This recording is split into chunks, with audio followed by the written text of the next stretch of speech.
You're listening to Financial Advisor Marketing, the best show on the planet for financial advisors who want to get more clients without all the stress. You're about to get the real scoop on everything from lead generation to closing the deal. James is the founder of theadvisorcoach.com, where you can find an entire suite of products designed to help financial advisors grow their businesses more rapidly than ever before. Now, here is your host, James Pollard. Hello, financial advisors. I'm recording this in early December. By the time you listen to this, I don't know if it'll be too late for me or not. My wife keeps ordering all of these packages, mainly Amazon. I've done the math based on how much my house can hold and the average size of each box, and I think I've got about 25 days left before my house is filled wall to wall with packages. I'll see what I can do to mitigate this impending disaster, but if you don't hear from me, it's because I'm stuck. I can't escape. I've got wall-to-wall packages, and I cannot move. I can't get to my microphone, can't get to my computer. So if this is it, sayonara, farewell, financial advisors, you will find me in the sea of Amazon boxes. And if any of you have had to deal with this sort of scenario before, and on the off chance that my house is not filled like to the brim, just let me know how you dealt with it. Because at this point, I'm having nightmares of delivery drivers and dodging packages.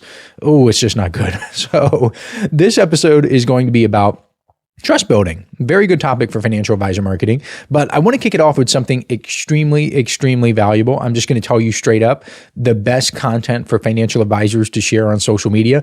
This is solely based on what I have seen work for financial advisors like those in the inner circle.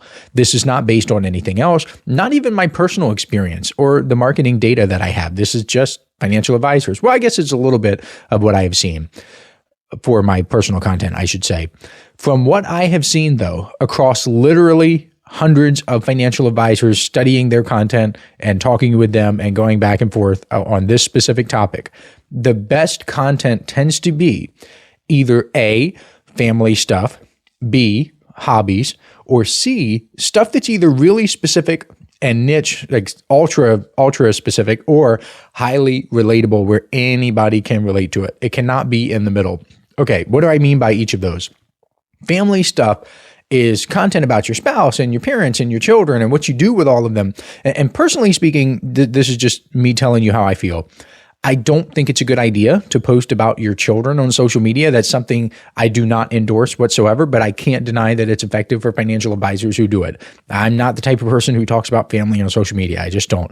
I've got like maybe 1 or 2 posts about my wife over the past 10 years, just to put it in perspective. I have nothing about any other family members. I've never done it, probably never will do it. It's just not how I roll. Hobbies should be pretty self-explanatory. People want to know what you're into and what you like. I've seen advisors do extremely well about sharing how they're into Lego. I've seen advisors do well sharing content about restoring old cars, hunting, fishing, all those sorts of hobbies. I personally don't really have any hobbies, so that's out the window for me, unless you count reading as a hobby, but I'm not going to post books all the time because I tend to read at least one book a week at least. I read between Audible and Kindle, and I've got a physical book that I'm going through, so I'm just not going to be the guy who posts books all the time. The really specific and general stuff is something not many people think about. It needs to be something that almost nobody knows about or has even heard of. For example, the post I have made about grip training tend to get a lot of inbound leads for me and for the advisor coach because grip training is very specific. It's very niche. Not many people realize that there are grip specific implements like the Little Bighorn and the Axle, the Saxon bar, blocks and blobs. You can use all of these things to get freakishly strong hands. And the really relatable stuff, on the other hand, needs to be stuff that a lot of people can relate to. I guess all these things are pretty self-explanatory. Real examples I have seen are about mortgage payments, car payments, student loan debt. Lots of people have those. Lots of people have car payments. Lots of people have mortgages. They are extremely relatable. That sort of content does well. I guess it's also why the family stuff does well, because everybody has at least one family member, I think, or at least the majority of the population should. When you talk about parents and children and spouses, like people relate to that. So I guess that kind of falls into the same category.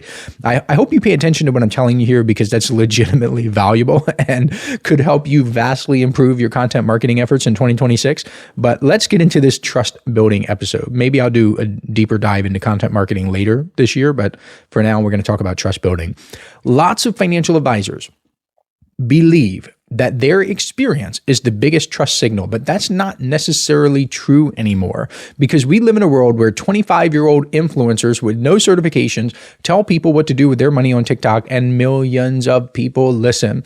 And to be fair, truth is truth, okay? I am one of those people who would just tell you straight up again that truth is truth. It does not matter who tells you about gravity because gravity is still real and will cause you to fall if you jump off a bridge. I think some of the most foolish people in the world are people who disregard truth because they don't like the messenger. If you do that, then you, my friend, are just being a silly goose. But on the other hand, I 100% understand the frustration because financial advisors work so hard. They spend all of this time gaining experience only to have someone with none of those things, someone who's not working that hard, someone who does not have experience, lap them from a marketing perspective. And part of the problem is that people, rightly or wrongly, assume a baseline level of competence. They do it for all sorts of professionals, ranging from doctors to lawyers to mechanics and pilots.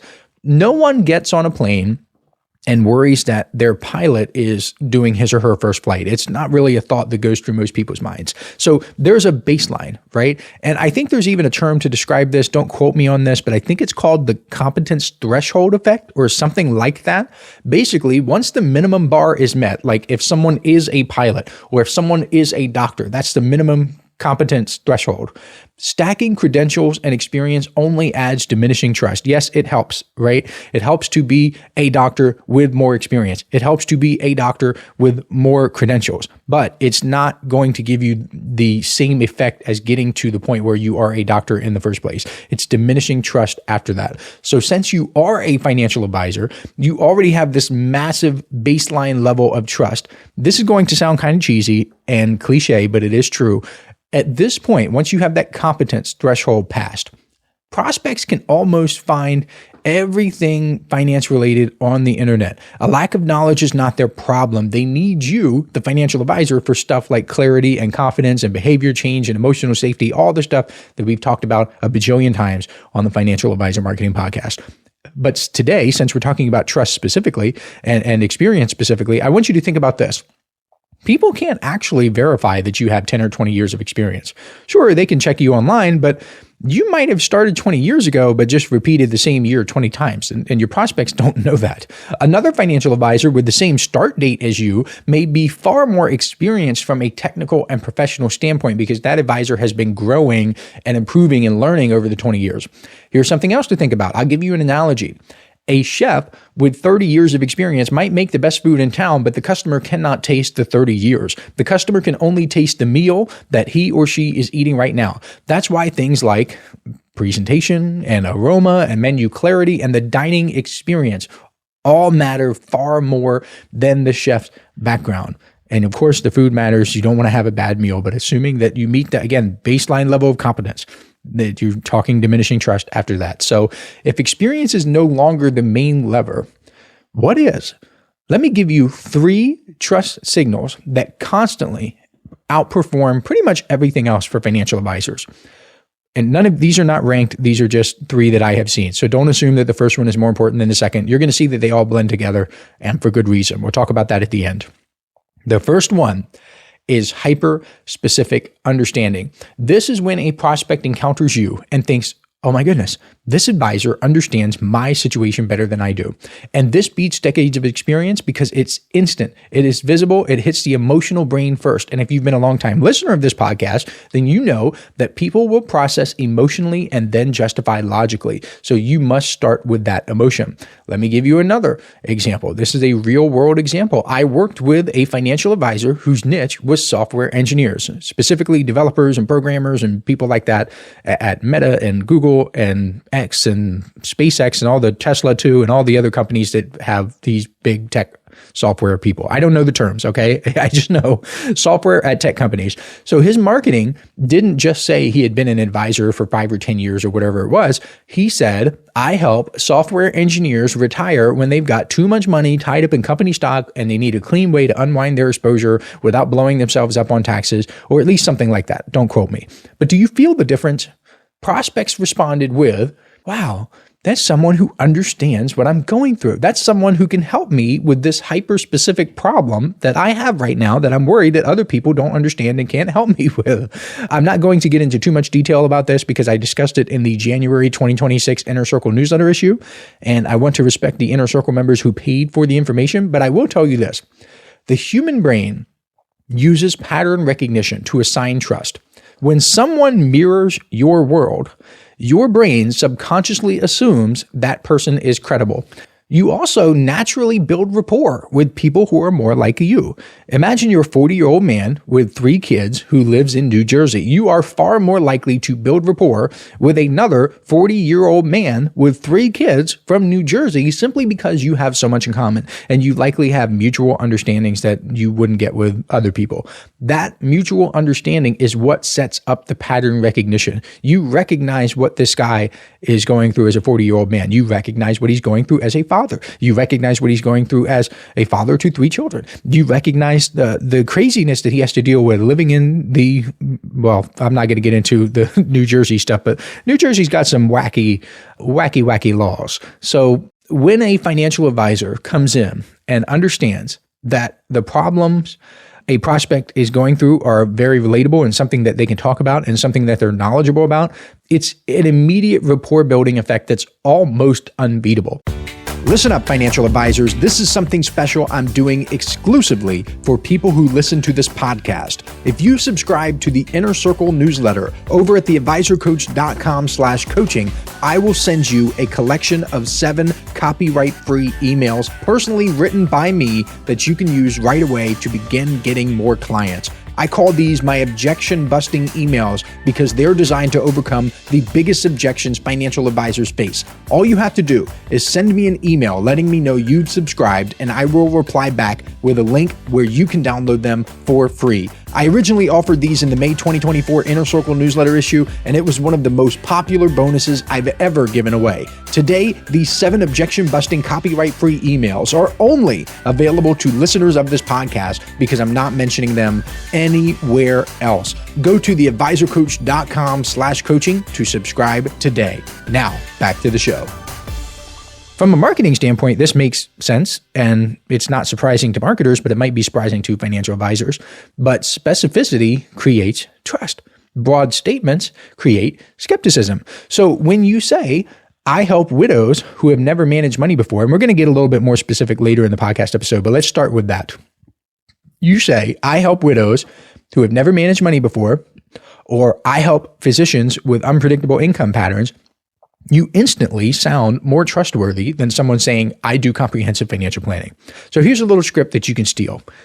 A lot of people can talk about retirement planning. Very few can speak directly to the decisions you're facing now. And that sentence alone can separate you from like 90% of other financial advisors in your market. Let's move on to the second trust signal. And the second trust signal that beats 30 years of experience is transparent proof. People no longer trust these big claims and long bios and inflated titles and these walls of certifications. But they do trust is receipts, evidence, proof, real examples, third-party signals. Like these are the things that people want now. Here's what transparent proof actually looks like in practice. You tell client stories, either real or very close, but you say this hypothetical and you say that you're making it up, but you're showing that you understand their world.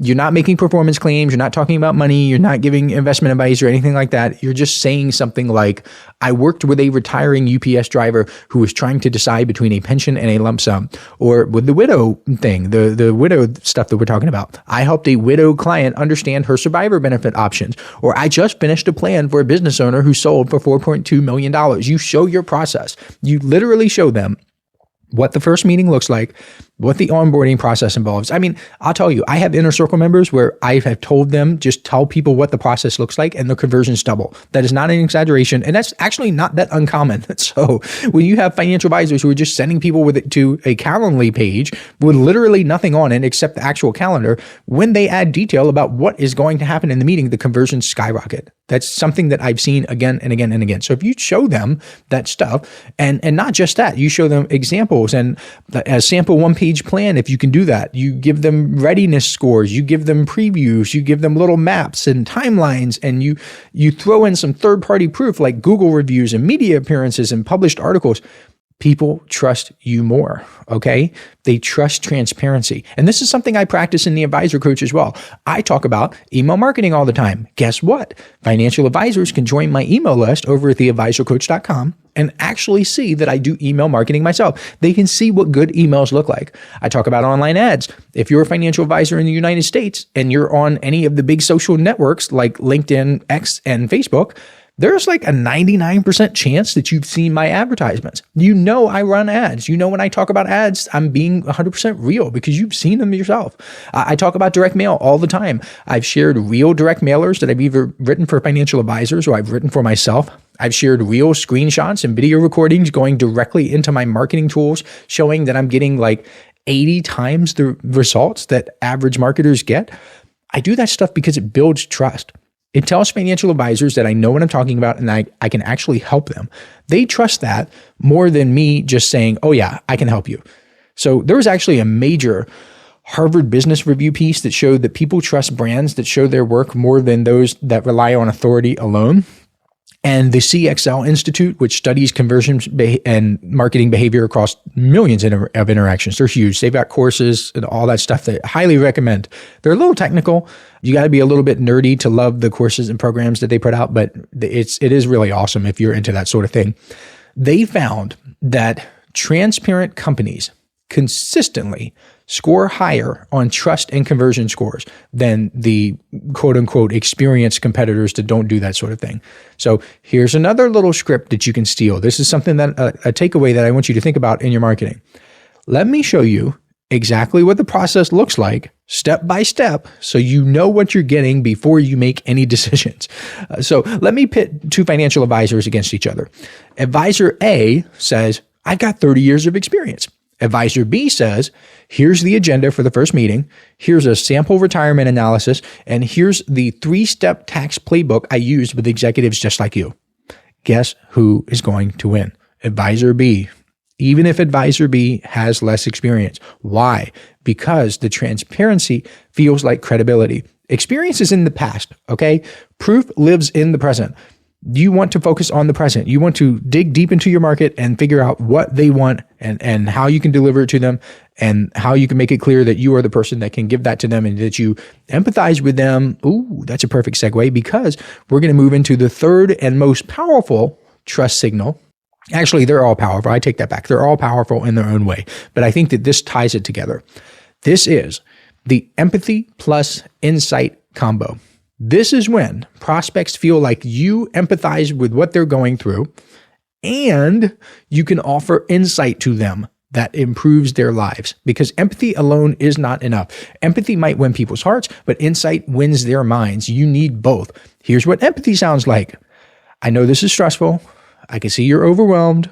That makes complete sense. I know what you're going through. I've been there myself, that sort of thing.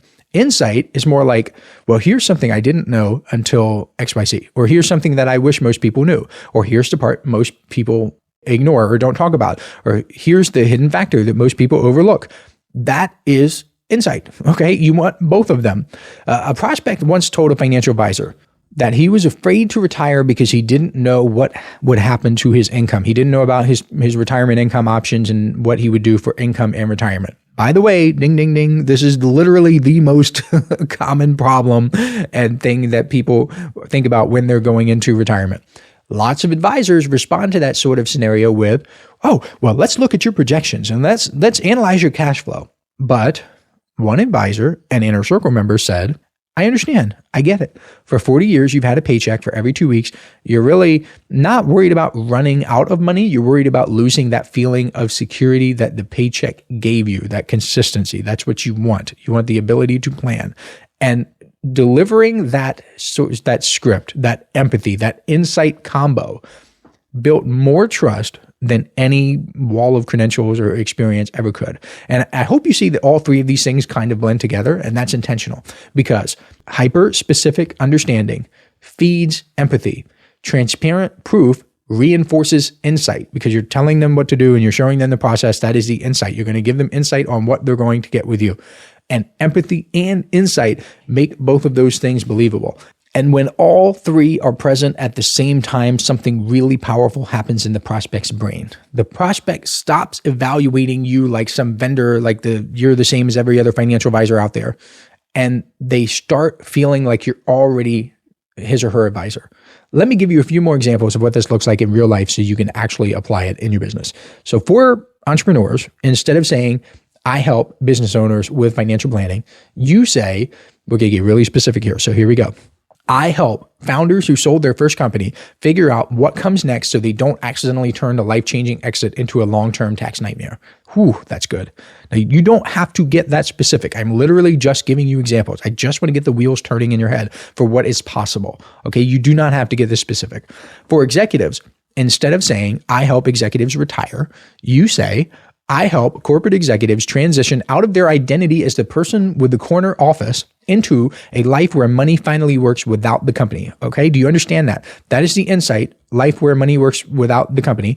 The empathy is the person with the corner office. I understand you. I understand that that you have built your identity around this. You are proud of your achievements. You are the guy. Everybody in your office looks up to you as the guy, right?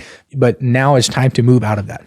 For widows, instead of saying, I work with widows, you say, I work with widows or I help widows who have never handled the family finances suddenly make decisions with confidence instead of fear. Ooh, that's a good one too. But do you feel the difference? I'm not going to keep going on, but do you feel how different they actually are? None of those require 30 years of experience. You do not need all of this experience to be persuasive. Does it help? Yes. Does it increase trust? Absolutely. But again, like I said, once you get past that competence threshold, it's really a diminishing return. And that's why I say experience is no longer the dominant trust signal. Experience is logic-based trust, but the modern consumer makes decisions based on identity-based trust. And identity trust beats logic trust every single time. So if you want to pressure test your marketing through this lens, here are 3 questions you should answer today. So the first question is, what subset of people do I understand better than almost any other advisor in my market? The second question, what proof can I show to someone before that person ever becomes a client? Can I share my process? Can I give them some statistics about how hiring a financial advisor is valuable? Hint, that's something that I talk about in the Profitable Pricing Blueprint. It's one of the most powerful ways to demonstrate your value proposition as a financial advisor. Third question, what emotional insight about my niche proves I actually understand their inner world? And if you can clearly answer those 3 questions, you have something most advisors never built, which is a trust moat. And no amount of just experience or credentials can compete with that. Now, let me give you a simple challenge. Before this day ends, I want you to do 3 things. First, write 1 paragraph that demonstrates hyper-specific understanding of your niche. Just 1 paragraph. You could do that, okay? I'm not asking you for an hour. I'm not asking you to give me an entire day. I'm asking you for 1 paragraph. It doesn't need to be perfect. Just give me some sort of hyper-specific understanding. Second, write down one example of transparent proof you can show on your website or in an email or on your LinkedIn profile or on a first call, just some transparent proof that you can give. And then third, you probably see where this is going. This is the third thing. Write 1 emotional insight about your ideal client that proves you understand how they really think and feel. And if you do those 3 things, you will instantly become more trustworthy to prospects and advisors who have been doing this for 30 years, but have never modernized how they communicate. And finally, real quick, For those of you who want deeper examples with real templates, real world breakdowns, and the exact marketing campaigns that other financial advisors are using right now, that is what I share every month inside the Inner Circle newsletter. It is the most detailed, most in-depth marketing resource ever created for financial advisors, in my obviously biased opinion. It's mailed directly to your door. If you want to check that out, go to theadvisorcoach.com/coaching. Once again, that's theadvisorcoach.com/coaching. If you end up joining, I can't wait to see you on the inside. And I will catch you next week. This is the podcastfactory.com.